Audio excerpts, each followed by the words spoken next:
Hello, everyone, and welcome to the Florida Aviation Network. My name is Lori Bradner, and we are broadcasting live and in the clear from the Central Florida Aerospace Academy. We are here at the 50th annual Sun and Fun, where we are celebrating 50 years of sun and fun and all things aviation.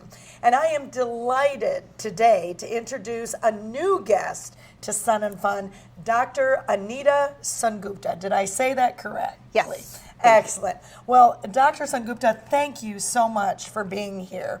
And you are here.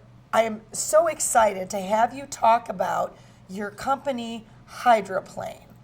And before we get started, because you are new to our program, I was wondering if you could tell, we were talking prior to the start, you have such a fascinating background. Would you share with our viewers at the Florida Aviation Network a little bit about yourself and how you got into aerospace and aerospace education and all the things you've done? You're remarkable. Oh, thank you. And thank you for having me. Great to be here. This is my first event. So my background is I'm an aerospace engineer. All my degrees, BS, MS, and PhD are in aerospace engineering. I'm also a commercial pilot. And ever since I was a small child, I was a huge fan of science fiction, which made me want to become an engineer. Yeah. And I also have family that lives overseas. So every summer I would travel on a Boeing 747. And so I was fascinated by the concept of aerodynamic lift and flight in airplanes. So I always knew since I was very little that I wanted to be both an engineer and a pilot. Well, that's a great background. So tell us a little bit about your career, because you've had a very interesting career path leading up to this company that you've built, Hydroplane, and you've created. And then we'll get into what that is, because it's remarkable. So tell us a little bit about your career path. Sure. So I worked for most of my career for NASA's Jet Propulsion Laboratory. So my expertise is in electric propulsion systems for spacecraft, which is a very efficient way to propel yourself from point A to point B in outer space. I did that for about 5 years, and then I shifted over to Mars entry, descent, and landing systems, where I worked on the team for the Mars Curiosity rover that landed the rover on Mars, and my expertise was on the supersonic parachute and the sky crane system. I did that for about 5 years. Then I worked on Venus landing systems to land. We didn't actually build the spacecraft, but we came up with the design for it and the hardware for it to land on the surface of Venus. And then I worked on Earth re-entry systems, basically to bring astronauts back in through our atmosphere to land safely on Earth. So that was my career working for NASA, and then I transitioned to the private sector after that. Now, tell us a little bit about what led you. You have a company now, Hydroplane. Tell us, what is the company? What is it? I had an opportunity to look it up. Our viewers may not know, and we're excited to have you here. We hope you're going to keep coming back to Sun and Fun so we can keep interviewing you. Tell us a little bit about your company. What is it all about?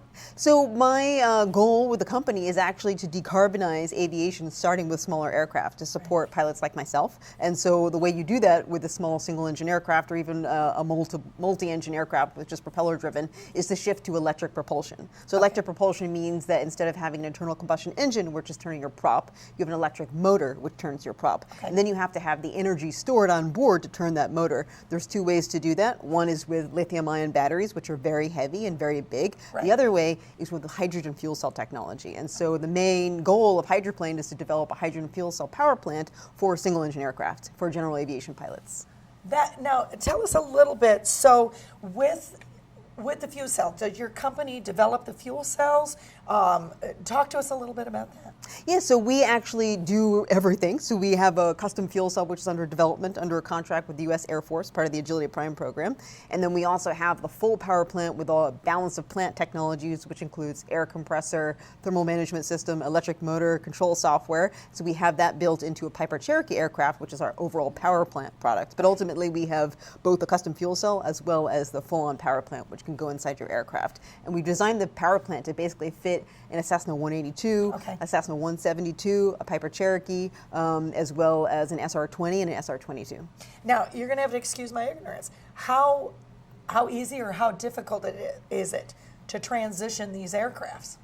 So it isn't easy to do because there is research and development that has to happen first, which is why we're very appreciative of our government customer to help us develop that technology for both dual use, military applications, as well as for commercial use. But ultimately, our system is really compact and lightweight, so it can fit within the existing engine compartment of the aircrafts that I mentioned. Okay. So the challenge is obviously in hydrogen, where you're going to store the hydrogen, access to hydrogen. And so Right. our final design is to actually store the hydrogen in wing-borne tanks like you would already have for a Cessna, a Cirrus, and a Piper. But there is a process that you have to go through as an engine developer, as a power plant developer, which is an SDC process, to be able to get an SDC for these new power plants in that suite of aircraft. So it is a process you have to go through with the FAA, but it's one that any new engine developer would have to go through. Now, where are you? So you're working with the military. Where are you with the process with the FAA?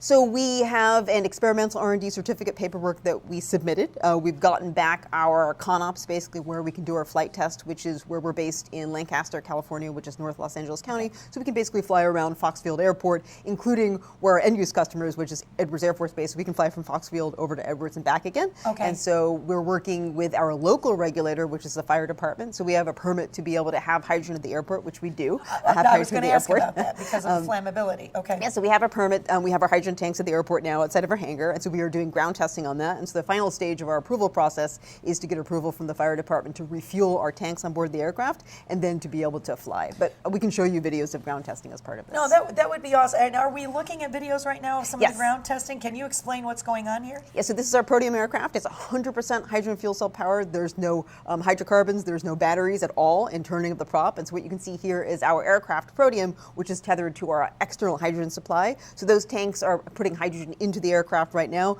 The final implementation, of course, is that we'll refuel our tank on board, and then we'll be able to take off. And we do have another video, which I'll probably have to provide you later, which is our taxi test. So you can actually see the aircraft when it's moving around on the ground. Okay. And yeah, that's kind of the final stages for our approval, is to get the FAA representative to come out, check out the aircraft, and they'll let us do our flight test demo. Now, what inspired you? Because really, this is, what you're looking at is green fuel. Yes. And what inspired you to pursue this? So many reasons. I mean, Okay. one is when you work for the space program, it's so cool because you get to look at what's going on the surface of other planets, other moons, other asteroids. But the one thing that it comes back again is how beautiful Earth is, how we have water, how we have oxygen, how we have animals, how we have plants. Every other place, yes, every other place in our solar system is essentially dead. And so when we look at that, we realize this is our only home, this is the only safe place for us to be, we have to do what we can to protect it. And so as somebody who absolutely loves flying smaller aircraft, it was my goal to be able to decarbonize general aviation for people like us, right? And so with hydrogen fuel cell technology, the only emission product is liquid water. So it's literally an emission-free, high-efficiency way to provide you the exact same power to your aircraft, the exact same range and payload capability to your aircraft without hurting the environment. Is it actually more efficient?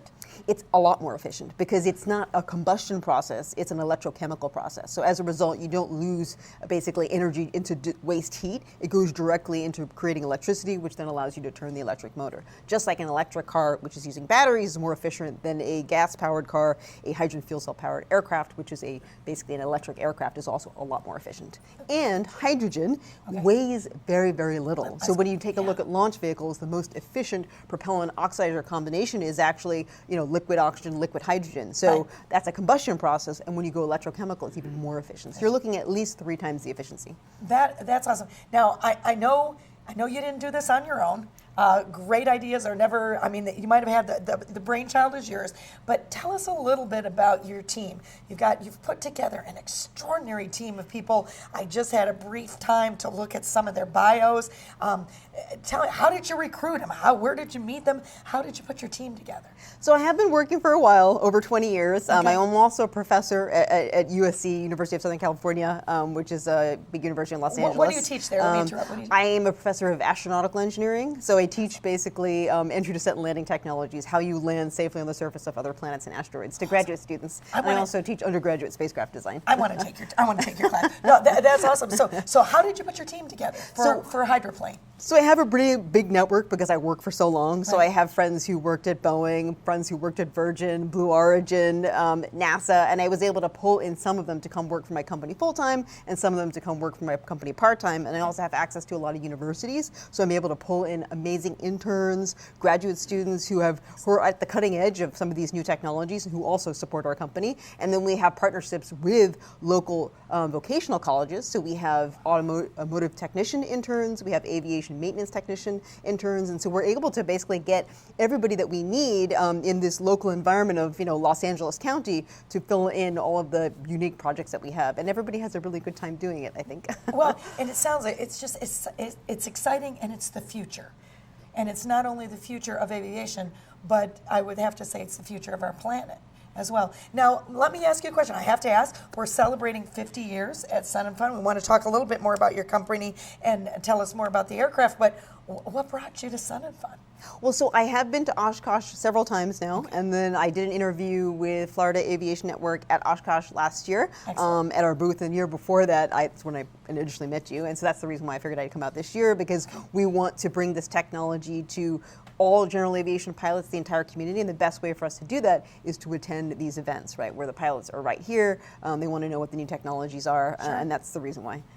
Now I understand that I wanted to ask because I know the forums, not everybody gets there. I know that there's many forums to choose from, so schedules are tight and sometimes they overlap. I know that you did a forum today.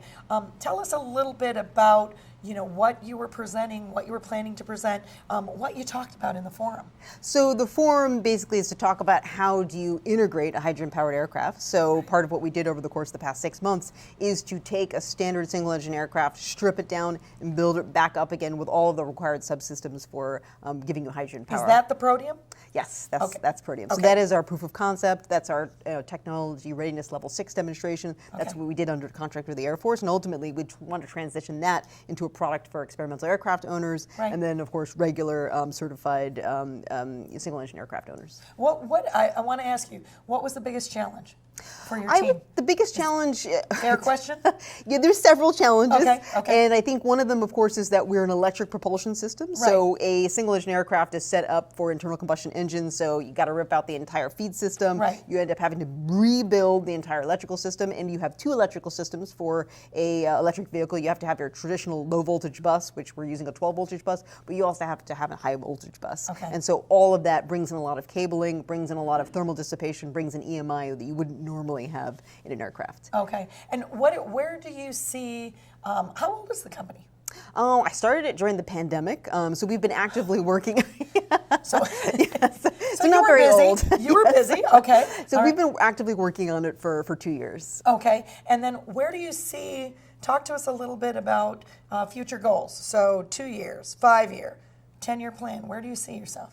So the technology is inherently a multi-use technology. So you can use it for primary propulsion on an aircraft. You can use it for propulsion in your car, in a truck, on a boat. But you can also use it for ground power, and you can use it for auxiliary power in an aircraft. So we recently won our first Navy contract, which is to develop a ground power unit for Navy applications on aircraft carriers out in the field, maybe for maritime propulsion use cases. And we're currently in an Army competition, Tech X8 competition, where we want to bring it to vertical lift applications for the Army. So now I'm going to ask, and I don't know, so I'm going to ask, what does that mean you're in competition? So they're looking at several different companies? Yes. Okay. Yeah. So I think I'm not as familiar with this cycle, but I think there is a total of 55 companies that made it through to this phase, and then we all compete against each other, and they'll pick probably 50% of them to go forward and that's to the next awesome. stage. So is that the future of your company? Do you want to branch out into all those different areas, or do you want to stay focused on aviation? We definitely want to support all of the mobile energy transport use cases, and there's several reasons for that. One, obviously, hydrocarbons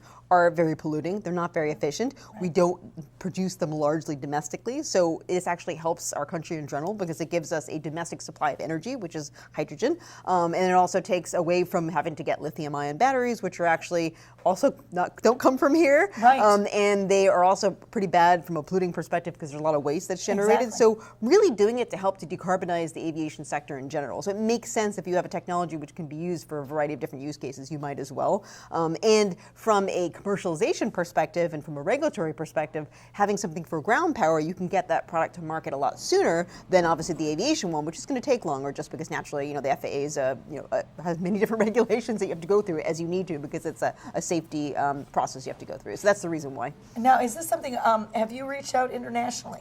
as well? We have, and so we do attend international and I hope conferences. It's okay to ask. I'm interested in that. Yeah, so we're actually attending next month the European Business Aviation Conference, so we're going to have a booth there because Europe actually has already kind of punitive measures in places for certain aviation operators that they do have to decarbonize. So aviation, zero emission aviation is actually a big market in Europe. It's being mandated. Yep. It's being mandated. Now, where else, what is on the horizon for your company as well? So you're going to be going there. Do you have any other shows, anything else that you're going to be doing? Yeah, we'll probably go to Oshkosh again this year. So we shared a booth with a partner company of ours last summer. So we'll probably do that again this year. And so we'll do more presentations there and then reach out directly to the pilot community and give them an update, of the product, where it's at and how they can sign up for it. And we definitely hope that next year you'll consider having a booth here at Sun and Fun as we celebrate 51 years. That would be awesome to have you back here. Now, I know that you just came in today, so I wanted to go ahead with, is there a place, if people are interested in the hydroplane, they're interested in your company, where can they find you? How can they find you? How can they find out more information about the technology, about yourself, about your company? Can you talk to our viewers so they can find that? Oh yeah, sure. So we do have a social media presence. So our Instagram and our Twitter accounts are Hydroplane Aero. It's X now, isn't it? Oh, sorry. I don't know, maybe yes. it's Yes. X. X and Instagram is Hydroplane Aero. We also have a LinkedIn page under Hydroplane Aero and a Facebook page under Hydroplane Aero. If you go to our website, which is hydroplane.us, you can sign up for a newsletter. So we can send you basically our quarterly newsletter so you can keep up to date on what we're doing. So I would say those are probably the best ways to keep up to date with what we're doing. That's awesome. Now I have to ask, since you're visiting us here, is this your first time to Sun and Fun? It is. It yes, is? Okay, well, time.